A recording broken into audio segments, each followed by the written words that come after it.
Segar mawar dalam jambangan jadi hiasan si anak dara. Pemanis kalam saya sembahkan. Awal bismillah pembuka bicara. Bismillahirrahmanirrahim. Assalamualaikum warahmatullahi taala wabarakatuh. Yang cantik dan lemah lembut, begitulah maksud nama diberi Auni Syaurah binti Syukriman Anis. Saya pelajar tahun 6 dari Sekolah Kebangsaan Sijangkang. Kod sekolah BBA 1011. Cita-cita saya adalah ingin menjadi seorang veteriner, iaitu doktor haiwan. Selain membaca, hobi saya adalah melancong dan mengembara. Gabungan dua hobi ini yang membawa saya kepada buku yang akan saya bicarakan pada hari ini, iaitu Pelukis Arkitek Jalanan.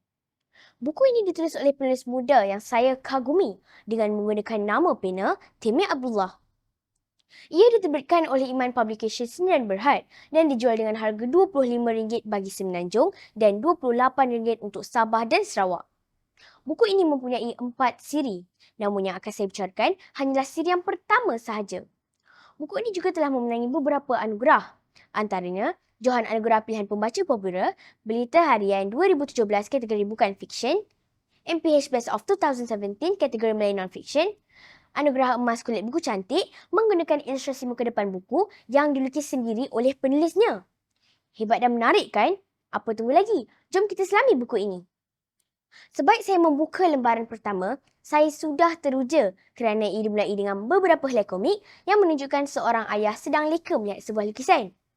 Kemudian si anak bertanya tentang lukisan itu. Lalu si ayah mula menceritakan sebuah kisah di sebalik lukisan tersebut, iaitu sebuah kisah perjuangan sahabat beliau bernama Timmy.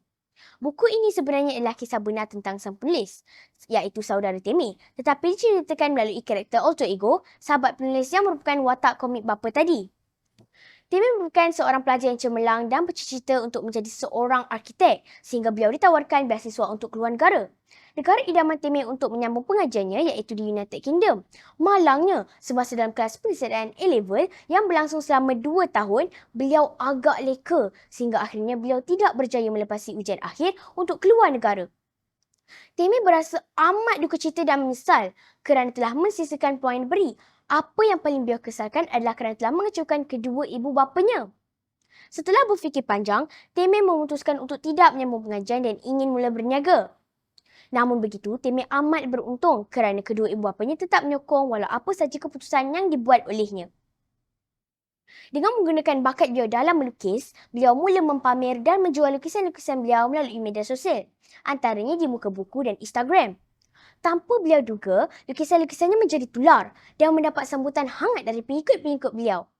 Timmy terus gigih berusaha dan kali ini beliau mendapat ilham dan semangat baru untuk melanjutkan pengajiannya dengan pembiayaan sendiri. Dengan berbekalkan semangat yang tinggi untuk melanjutkan pelajaran di Kota London, meskipun tanpa penaja, Timmy terus berusaha gigih untuk mendapat biaya hasil dari penjualan lukisan-lukisan beliau. Cuba teka, berjaya atau tidak Timmy mengumpul dana? Bukan sedikit biaya yang dikumpulkan untuk belajar di Kota London. Beliau berjaya, hebat kan? Namun, dana yang dikumpul hanya cukup untuk membayar wang pengajian dan kos sara hidup selama 1 semester saja. Timmy bernekat untuk belajar sambil bekerja di luar negara untuk menampung biaya beliau sehingga graduasi. Aha, sebaik menjejak kaki ke London, di sinilah bermulanya pelbagai cabaran yang ditempuhinya. Pelbagai cabaran yang ditempuhinya bermula dengan kekurangan wang untuk membayar penginapan, adaptasi kepada perubahan cuaca dan juga kejutan budaya serta cabaran bergaul dengan rakan-rakan yang bukan beragama Islam dan bukan dari negara Malaysia. Ada suatu ketika, Timmy terpaksa menahan lapar kerana kekurangan makanan dan tak ada duit untuk membeli. Ada masa beliau terpaksa menghadapi cabaran untuk menjalankan kewajipan sebagai Muslim di negara bukan Islam. Buku ini kemudiannya menceritakan bagaimana Timmy meneruskan penjualan lukisan beliau di media sosial dan akhirnya menjadi popular sehingga syarikat alat tulis terkenal Faber-Castell berminat dengan karya Timmy. Di sini juga terdapat perbualan Timmy dengan sahabat beliau bernama Ahmad yang sangat berminat untuk membeli salah sebuah lukisan Timmy dengan harga yang mahal kerana sahabat tersebut berniat untuk membantu Timmy meneruskan baki pengajiannya.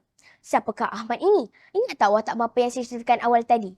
Beliaulah Ahmad yang telah membeli salah sebuah lukisan Timmy dan sedang menceritakan kisah ini kepada anaknya. Semasa saya membaca buku ini, saya berfikir alangkah bagusnya jika saya dapat melihat karya Timmy. Dan saya merasa amat terkejut kerana sebaik tamat penceritaan, terdapat satu seksyen galeri yang mempamerkan semua hasil karya beliau. memang amat berbaloi dan saya akui lukisan-lukisan Timur memang amat menakjubkan.